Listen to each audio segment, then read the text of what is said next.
Bismillahirrahmanirrahim. Assalamu alaikum. My name is Asad Yaqub and I am from Lahore, Pakistan, and I am an IELTS trainer here in Lahore, and I teach IELTS all over the world with the help of my YouTube videos. Now we are going to solve a latest test. It's up-to-date test and it's the latest one because the type of questions which they are giving right now currently in IELTS, that is one word only, no more than two words. Then we've got map completion, multiple choice and all that. So according to that, this test is quite recent and quite current. So we've got the questions like one word only. Then after that we've got multiple choice in section 2, right? I'll just tell you what's the difference in multiple choice in section 2 and section 4. Then we've got a map here. We are going to learn about this map as well. After the map, all the type of questions we've got, again multiple choice, see that it's quite complicated test, and then one word only, multiple choice, one word only, map, multiple choice, one word only, map, again one word only. So first I'm going to read all these questions. I'm going to give you the tips about these type of questions and how to attempt this type of question. I'm going to tell you about that. Then I'll play the audio and you will take full test. At the end we will check your answers and I'll give you the bench score. Now let's go to the handout. You'll see my hand and pencil and we are going to go through the questions. Then I'll play the audio and you must write down the answers on a piece of paper, or I recommended the listening answer sheet. So you can get the prints of listening answer sheet and you can do it on that. Believe me, if you guys watch my videos regularly, you don't need to go to any coaching center anywhere in the world. My videos are going to be more than enough for your IELTS preparation, right? So let's take a start. Alright, test 7. Complete the table below. No more than one word, and means plus a number, or means only a number, right? One word or a number. Okay, so hostel accommodation in Darwin, name, price per person, and comments and reviews. Okay, now we got to see where the questions are. 1 2 3 4 5 6. I told you, the information given above and below, that is very useful. Now question number 3 is very simple. It's $19, $22. It's an amount. Okay, comments and reviews. Parking available, staff are dash. Now what are the staff? No more than one word and or a number. Staff are cooperative, staff are something. Nice pool, air conditioning is to what? It's going to be an adjective. It's going to be very simple, so you can do it easily. Next we've got Gumtree Lodge. Price, you can write it easily. Good quiet location, pool and gardens, dash in the dormitories. There is something they have in the dormitories. Next, Kangaroo Lodge, $22. You don't need to read all that really, but when the audio is going on, you need to follow this. You need to go on one by one. So, no lockers in the room. The dash are very clean. Now, what is it that is very clean and seems to be a dash every night? Seems to be a party every night, or seems to be a something. It's singular noun and the answer is a word. Okay, next we've got write one word only for each answer. Kangaroo Lodge. Address on dash lane. So it's the name of the lane. Whatever the name is, you'll write it down and they might spell it as well. General information about hostel accommodation. Sheets are provided. Now it will go down like this. It is very important to see how the questions are going on, right? Sheets are provided. Can hire a dash. Now there is something which you can hire, which you can rent. For hire they might use the word rent and all that. It's again a singular noun. Next we got number 9, dash is included. There is something which is included. Maybe breakfast is included, lunch is included, laundry is included and all that. It's one word only. A shared dash is available. A shared room is available. A shared something like that. Okay. Now let's go on. We've got multiple choice in section 2. Angelia Sculpture Park. So it's all about a park. I told you the method is same. Read the sentence carefully. The land where the sculpture park is located was previously. Now what did they have at that land? completely covered by forest, right? Covered by forest. The site of a private house occupied by a factory. So it's forest, private house, factory, and again pen should be here, right? One finger should be here and pen should be here. What is unusual about the Angelia Sculpture Park? Now unusual, there is something about the sculpture park. What is that? Artists have made sculptures especially for it. Artists, sculptures especially. Some of its sculptures were donated. Sculptures were donated by artists. It only shows contemporary sculptures. So only shows contemporary sculptures, and again you can see what are they talking about. The words you need to look at. What is the theme of Joe Tremaine's burnt sculptures? Now what is the theme of Joe Tremaine's burnt sculpture? The theme, you need to find the theme. Is it the contrast between nature and urban life? Is it the effect of man on the environment and violence? Now you'll just see here, contrast, effect, violence. For violence they use different words. For effect they use different word, impact, influence and all that, and for contrast they will use different words. Next 14, the path by the lower lake. This is lower lake. The path by the lower lake is rather wet in some places, recently been repaired, so it's wet, repaired, difficult to walk on, difficult to walk. Simple, very simple.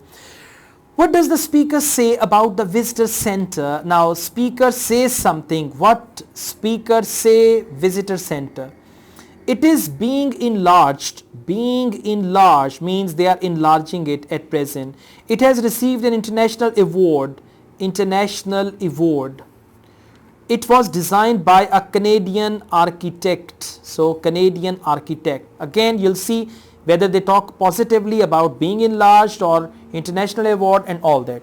Next 16, today visitors can buy snacks and sandwiches. Today visitors can buy snacks and sandwiches from where? At the kiosk, terrace room, lower lake area. So you will just do it like this and whatever the correct answer is. Okay. Alright, let's go on. Now we've got a beautiful map over here. It's Angelia Sculpture Park. It's the map of the park. Label the map below. Write the correct letter A to F next to questions 17 to 20. Again the same technique. Now this is about Sculpture Park. You can see the steps, upper lake, education center, car park, lower lake, visitor center, and it's written you are here. Yeah. Now it means the audio will start from here and then they will take you to certain places. Again the same technique, put one hand here. Joe Tremaine sculptures. Now where are the Joe Tremaine sculptures? They will say you are here, and from here they will take you to the entrance, car park, education center, and wherever you find it, don't come back to write E here. For example, if Joe Tremaine sculpture is F, you should write 17 over here. Don't lose this thing, right? Don't just do, okay, 17 is F, I come back and I write F. By the time you come back and by the time you go back, the audio will have gone somewhere else. So it's a very good tip from Asad Yaqub that Joe, you got to just see. Now if they take you to Giorgio Catalucci bird sculptures, and if for example this is A, instead of coming back and writing A, you can write 18. At the end when they give you half minute, you can write 17 F, 18 A and all that stuff, right? Then garden gallery, long house, and if you don't get all four correct, then you must repeat. An important thing, they have told you north, south, west, east. So you can follow this as well. Alright, now, yes, we've got multiple choice. Marketing report. There is a marketing report. Why did Leo choose instant coffee as the topic? So Leo chose instant coffee as the topic of his marketing report. Why? It's all about marketing report. He found plenty of material on the topic. Plenty of material on the topic. He had some practical experience. Had practical experience. He had an idea of a brand he wanted to target. Idea of a brand wanted to target. So again you can just see this question is in your mind and now you are going through this and you are struggling through this to decide which option is the right one. 22. Leo discovered that in Australia recent technology developments what? Right? Leo discovered recent technological developments are producing less healthy types of instant coffee, are reducing the demand for instant coffee, are improving the quality. So producing, reducing, improving, and they might use some synonyms for that, and all they are talking about instant coffee. So instant coffee is understood, right? Yeah.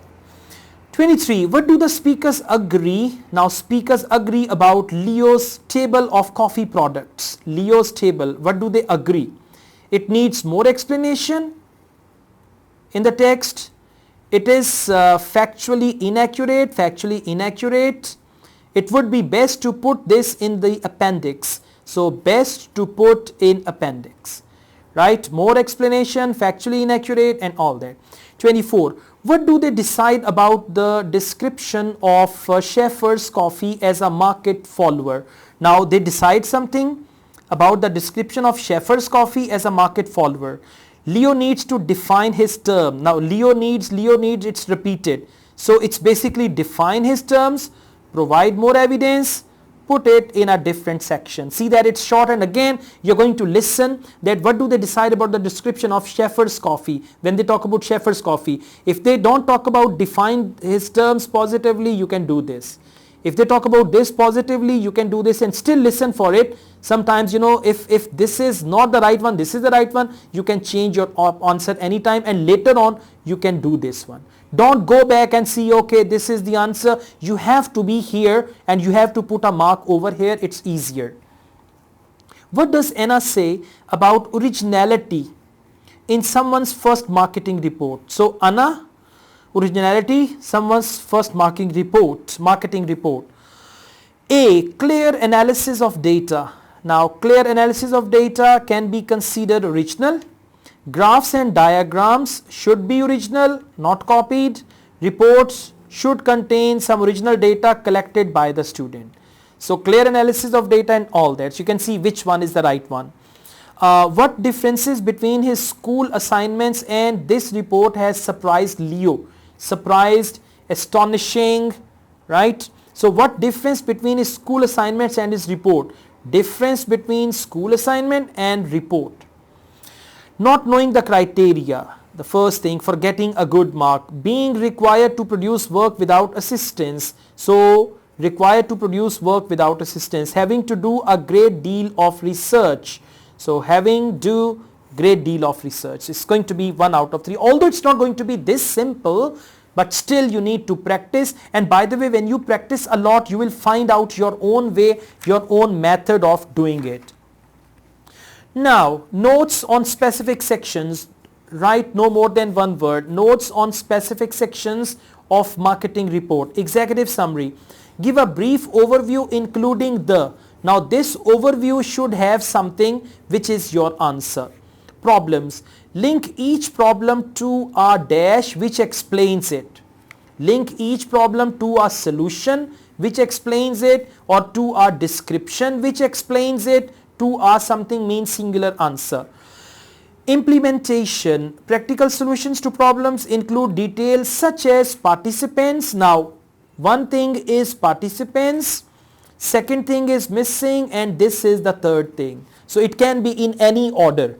Participants, sequence and, or sequence, participants and, or dash, participants and sequence. So it can be in any order. Section is often poorly done because of lack of, dearth of, right? Because there is no, whatever they say with no, so there can be the answer. It's going to be simple. Let's go on. Now we've got write one word only. Again one word. History of fireworks in Europe. Okay, 13 to 16. Now it's going to go on century wise. Fireworks were introduced from China, we know that. Their use was mainly to do with, now two things. One is war, dash, in plays and festivals. Now what in plays and festivals? This is the first use, this is the second use. Dash, plays and festivals. So it can be something related to that. 17th century, various features of dash were shown various features of what? Features, characteristics. They can use any other word of what? Right? So this is linked. Were shown in fireworks display. Scientists were interested in using ideas from fireworks display to make human dash possible. Now scientists were interested in using ideas from fireworks displays. What was that? To make human dash possible. To make human dash possible. I mean, we cannot guess, but there is something which is related to human and which is related to possibility. To show the formation of is very good one here. Formation of what? And they might use apostrophe s as well. Instead of they might use apostrophe s, right? London. Scientists were distrustful at first. Later they investigated dash uses of fireworks. Later they investigated several uses of fireworks, for example for sailor, or I mean there can be anything which is linked with that. Scientists were distrustful at first, but later, so the answer is in the later part. St. Petersburg, fireworks were seen as a method of, for method they might use the word way, they might use the word manner, right, or they might use some other word for that. Fireworks was seen as a method of dash for people, method of dash, and it was for the people. They might talk about people or talk the kind of people. Paris, displays emphasized the power of the what? Displays emphasize the power of the king, the power of the whatever. Scientists amid to provide dash. Now this all happened in Paris. Scientists aimed to provide. For provide they might use the word give or offer or any other word they can use for that. To provide dash, one word only. 18th century Italian fireworks specialist became influential. Okay. Servandoni. Now if you can't read it all, just read it as Sir. Sir's fireworks display followed the same pattern as an. Now they are comparing the same pattern as an. An means the answer will start with A, E, I, O, U. It will start with a vowel. The appeal of fireworks extended to the middle classes. Okay. Some displays demonstrated new scientific discoveries. Now new scientific discoveries such as, for such as they can use the word like, they can use the word for example or any other word, right? As, they can use as well, right? So any word they can use, and it's one word only. Now I play the audio and you take the test and then we'll check your answers. You will hear a telephone conversation between two friends called Julie and Nick about cheap accommodation in the city of Darwin, Australia. First, you have some time to look at questions 1 to 6.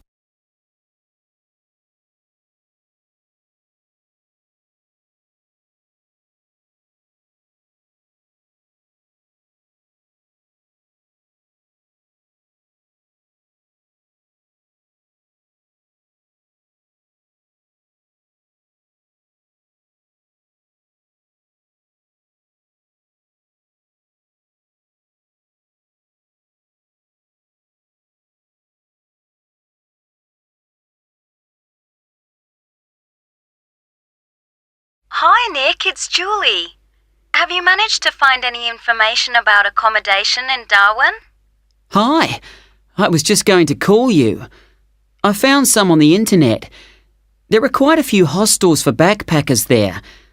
The first possibility I found was a hostel called Top End Backpackers. Okay. It's pretty cheap. You can get a bed in a dormitory for $19 per person. Private rooms cost a bit more, but we'll be okay in dormitories, won't we? Sure.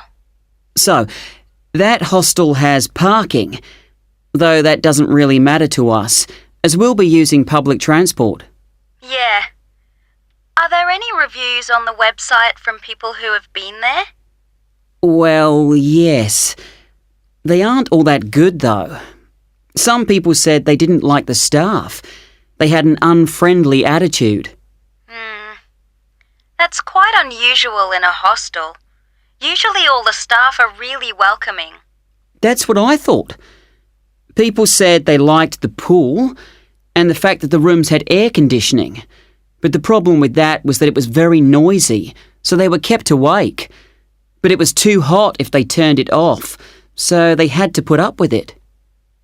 Someone told me there's another hostel called Gumtree something. Gumtree Lodge. It costs a bit more, $45 a person. What? Oh, no, that's for private rooms. It's $23.50 for the dorms. That's more like it. It looks to be in quite a good location. A bit out of town and quiet, but with good transport and quite near a beach. Has it got a pool? Yes, and its own gardens. The reviews for that one are mostly okay, except for one person who said they couldn't sleep because there were insects flying around in the dormitories. Not for me then. And I'd rather be somewhere central, really. Right. There's a place called Kangaroo Lodge. They've got dorms at $22, and it's downtown, near all the restaurants and clubs and everything. So that should suit you. And it doesn't close at night. So there's always someone on reception? That sounds good. The only criticism I saw was that the rooms were a bit messy and untidy because people just left their clothes and stuff all over the beds and the floor. Don't hostels usually have lockers in the bedrooms where you can leave your stuff? Yeah, they do usually, but apparently they don't here. Still, hostels are never particularly tidy places, so that doesn't bother me. And the same person said that the standard of cleanliness was pretty good, and especially the bathrooms. They were excellent as far as that went. Right. Yeah, I reckon Kangaroo Lodge sounds the best. Me too. Quite a lot of people reviewing it said it was really fun there. Like every night everyone staying there got together and ended up having a party. So it sounds like it's got a really good atmosphere. Okay, let's go for that one. Before you hear the rest of the conversation, you will have some time to look at the questions 7 to 10.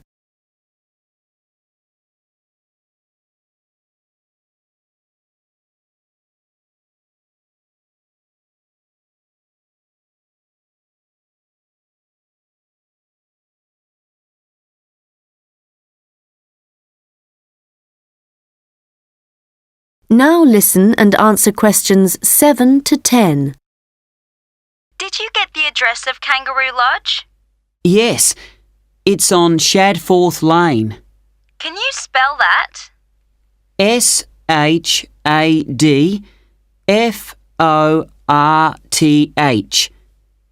It's near the transit centre, where the intercity buses and the airport buses drop you off. Cool. I'm really looking forward to this. I've never stayed in a hostel before. Do they provide bed linen, sheets and things? Yeah. And you can usually either bring your own towel or hire one there. But they don't usually provide those for free. Okay. And what happens about meals? Well, you don't have to pay extra for breakfast. It varies a lot in different places, but generally it's okay. And there's usually a cafe where you can buy a snack or a hot meal for lunch. But actually, if you're really travelling on the cheap, usually for every 5 or 6 rooms, there's a kitchen where you can knock up a snack. And that saves a lot of money. Great. Right, well, shall I go ahead and book that? That is the end of section 1. You now have half a minute to check your answers.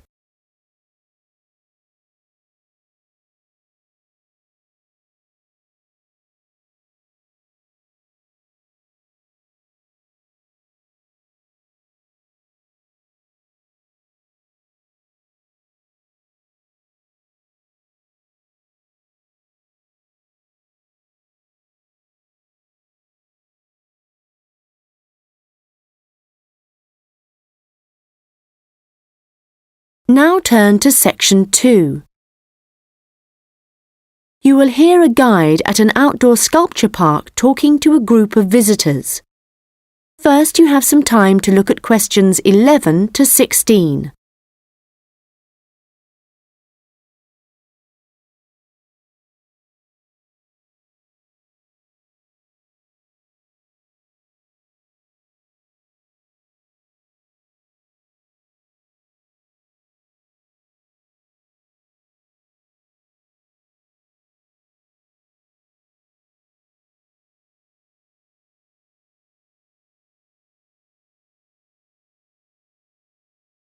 Hello everyone and welcome to the Anglia Sculpture Park. Right, well, the idea behind the sculpture park is that it's a place where works of art such as large sculptures and carvings can be displayed out of doors in a natural setting. As you'll have noticed when you drove here, most of the land around the park is farmland. The park itself belonged to a family called the De Quinces, who had made a lot of money from manufacturing farm machinery and who also owned substantial stretches of forest land to the north of the park. They built a house in the centre of the park, not far from where we're standing now, but this burnt down in 1980 and the De Quinces then sold the land. The Anglia Sculpture Park isn't the only one in the country. Several of the London parks sometimes display contemporary sculptures, and there are a couple of other permanent sculpture parks in England. But we're unique in that some of our sculptures were actually created for the sites they occupy here, and we also show sculptures by a wider range of artists than anywhere else in the country. For example, at present we have an exhibition by Joe Tremaine of what he calls burnt sculptures.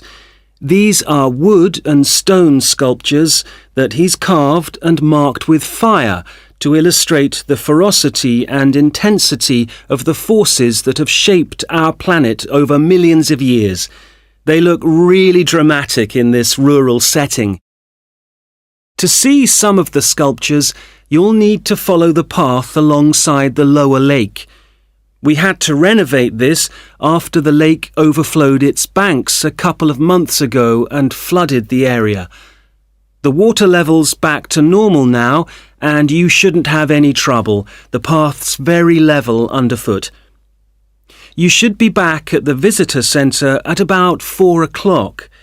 If you have time, it's worth taking a look at the centre itself. It's not possible to go upstairs at present, as builders are working there adding another floor, but the rest's well worth seeing. The architect was Guy King. He was actually born in this part of England, but he recently designed a museum in Canada that won a prize for innovation in public buildings. If you want to get something to eat when you get back, like a snack or a sandwich, the terrace room is currently closed, but you can go to the kiosk and buy something, then sit on one of the chairs overlooking the lower lake and enjoy the view as you're eating. Before you hear the rest of the conversation, you will have some time to look at the questions 17 to 20.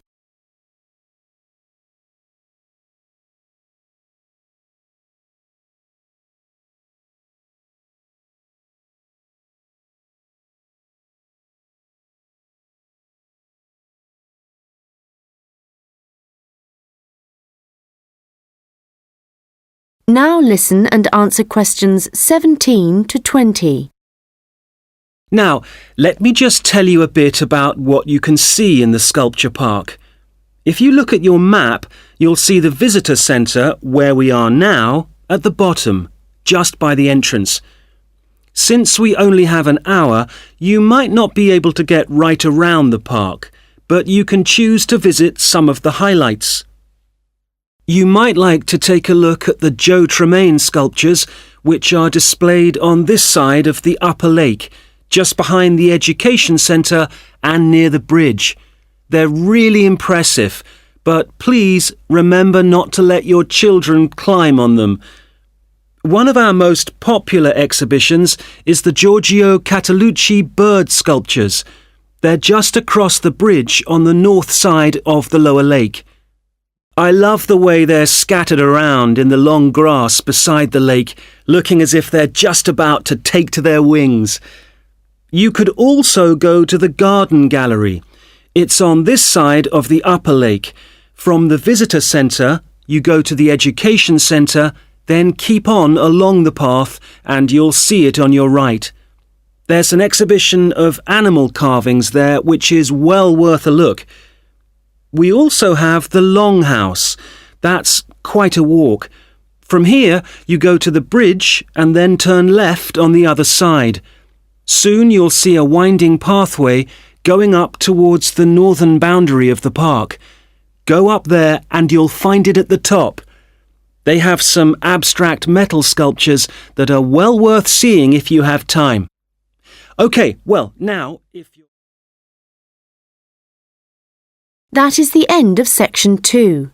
You now have half a minute to check your answers.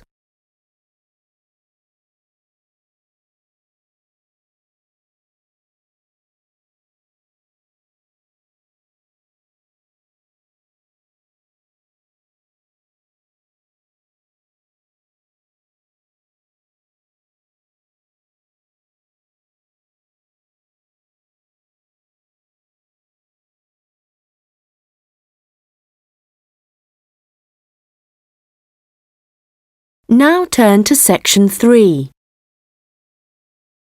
You will hear a first-year marketing student called Leo talking to a second-year student called Anna about his marketing report. First, you have some time to look at questions 21 to 26.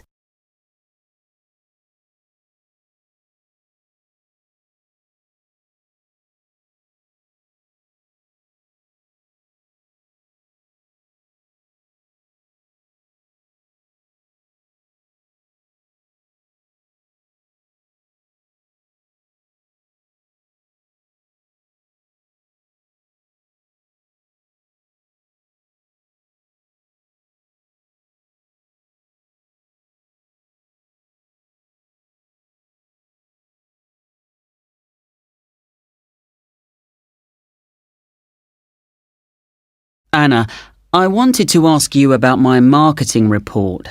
I'm not sure about it. That's okay, Leo. So what do you have to do? Choose a product or service, then compare two organisations that produce it. I'm doing instant coffee. But haven't you got a weekend job in a clothing store? Why didn't you choose clothing? That was my first thought, because I thought it'd give me some practical examples. But when I searched for men's clothing on the internet, there were hardly any articles. So then I looked for coffee, and I found there were tons. Yeah, there are so many brands on the market now. OK, so how much have you actually written? I've done part 1 on economic and technological factors. I found some good data on technological changes, how in Australia fewer people are buying instant coffee because of cheap coffee percolators that they can use to make real coffee at home. But there's also a movement away from drinking coffee. Switching to things like herbal teas instead because they think it's healthier. But that's not really to do with technology. It's more cultural. Anyway, for part 2, I'm comparing two instant coffee companies, Coffee Now and Shaffer's, and I've made this table of products. Right. Let's see. So you've got the brand names and prices and selling size and descriptions. OK, the table looks good. You'll get marks for research there. Where will it go? In the section on the marketing mix, under product. Not in the appendix? No. OK, but it's too factual on its own. You need to add some comment in that section about the implications of the figures. Right, I'll do that. Now, I want to say that I think that Shaffer's is more of a follower than a leader in the coffee industry. Now, I'm putting that in the section on market share. Does that seem okay? Let's see. So, you've begun by explaining what market share is. That's important. But you've got to be careful how you give that opinion. Do you think it should go in another section? Well, it's fine where it is, but you've got to back it up with some data, or they'll say your report lacks weight. Okay. One thing I'm worried about is finding anything original to say. Well, since this is your first marketing report, you're not expected to go out and do interviews and things to collect your own data. You're just using published data. So the analysis you do might not throw up anything that people didn't know before. But the focus is more on how you handle the data. I mean, you might take something like a graph of sales directly from a website, but what makes your work original is the perspective you provide by your interpretation of it. Oh. You know, it's all so different from business studies assignments at school. It's really surprised me. What? How much research you have to do? I expected that. It's more, I knew exactly what I had to do to get a good grade at school. And I knew I'd be expected to go more deeply into things here. But I haven't got information on how the lecturer is going to grade my work, what he's looking for.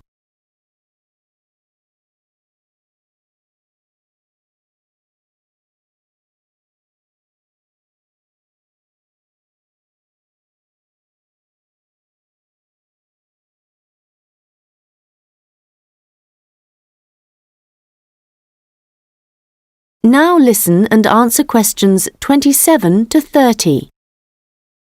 Well, one thing you have to remember is that in a marketing report, you've got to have what they call an executive summary at the beginning. I forgot that and I got marked down. Yeah, I've drafted it. I've got an overview. Have you got something about the background there? Yeah. Good. So, I've just made a summary of the main points. I wasn't sure whether or not I should have my aims there. No, that's too personal. The executive summary is just like what a manager would read to get a general idea of your report if he was in a hurry. Right. Then I'm okay for the first main part, all of the macro environment stuff.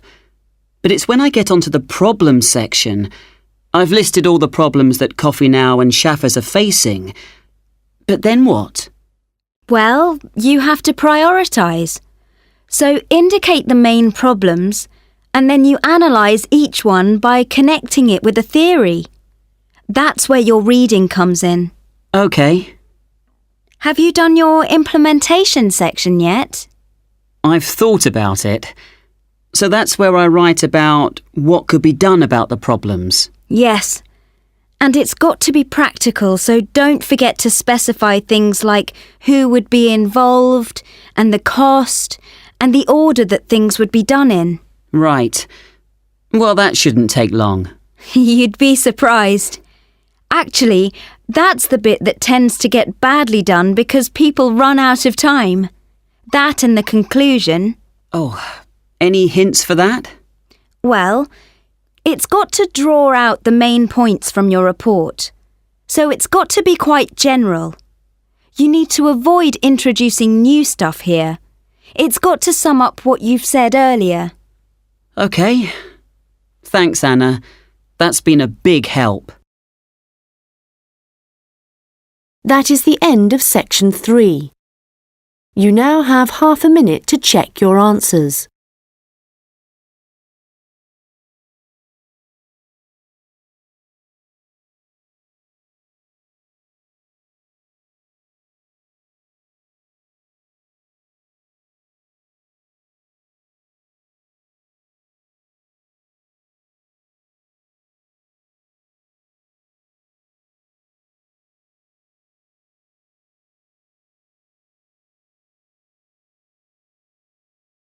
Now turn to section 4. You will hear part of a lecture about the history of fireworks in Europe. First, you have some time to look at questions 31 to 40.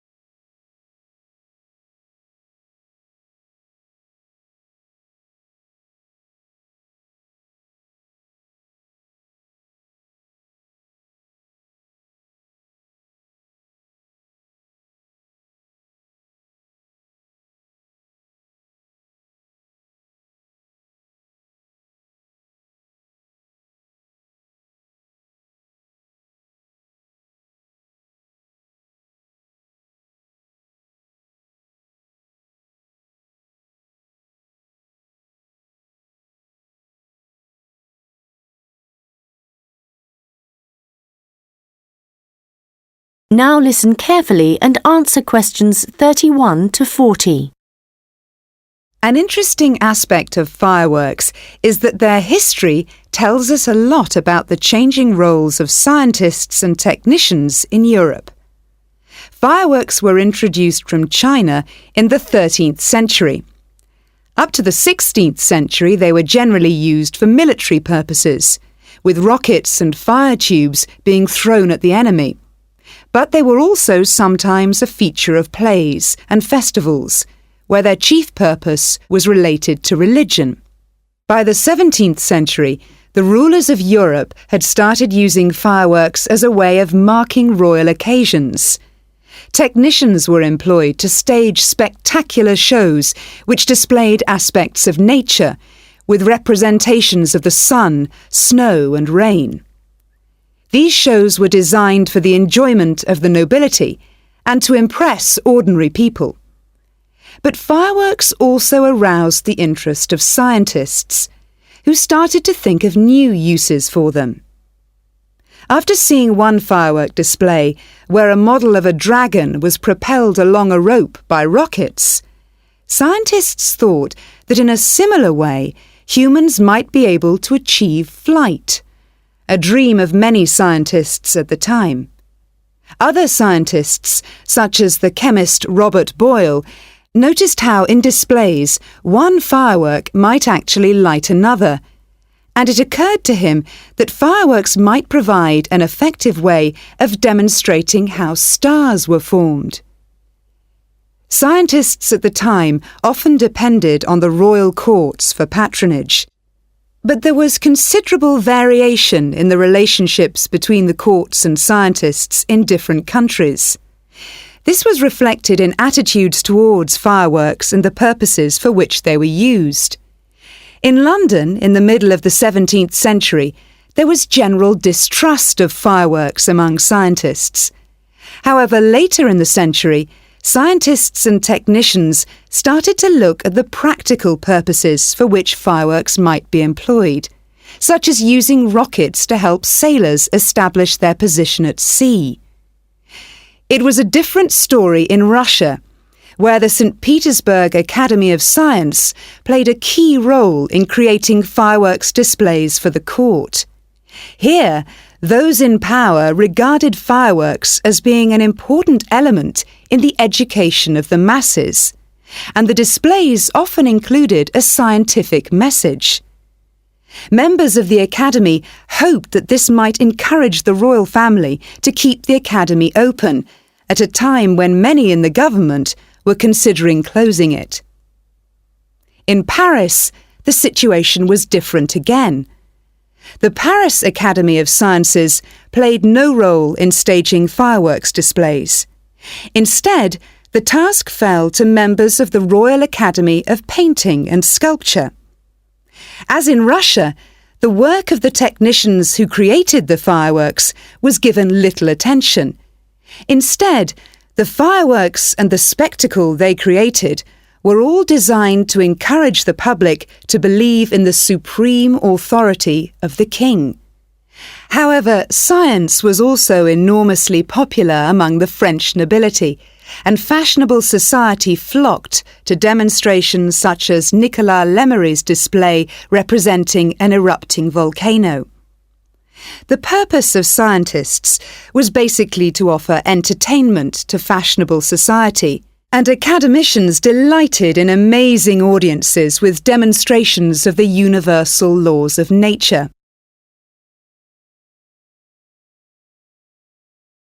In the course of the 18th century, the circulation of skills and technical exchange led to further developments. Fireworks specialists from Italy began to travel around Europe, staging displays for many of the European courts. The architect and stage designer Giovanni Servandoni composed grand displays in Paris, featuring colourfully painted temples and triumphal arches. A fireworks display staged by Servandoni would be structured in the same way as an opera, and was even divided into separate acts. Italian fireworks specialists were also invited to perform in London, St. Petersburg, and Moscow. As these specialists circulated around Europe, they sought to exploit the appeal of fireworks for a wider audience, including the growing middle classes. As in the previous century, fireworks provided resources for demonstrating scientific laws and theories, as well as new discoveries, and displays now showed a fascinated public the curious phenomenon of electricity. By the mid-18th century, fireworks were being sold for private consumption. So the history of fireworks shows us the diverse relationships which existed between scientists, technicians, and the rest of society.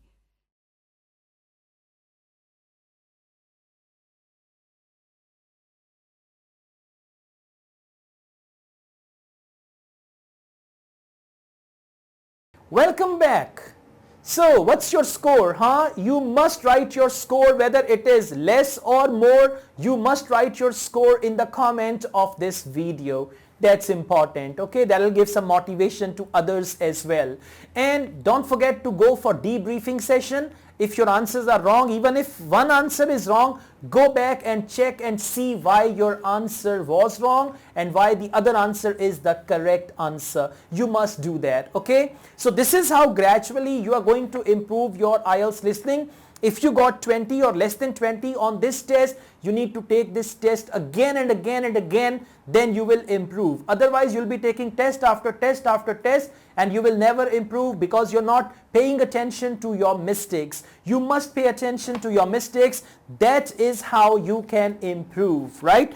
So that's it. If you like this video, hit the like button. Don't forget to subscribe my channel and my other channel, Asad Yaqub Vlogs. I also teach IELTS online. If you want to join my online IELTS classes, my WhatsApp number is given. You can contact me for that.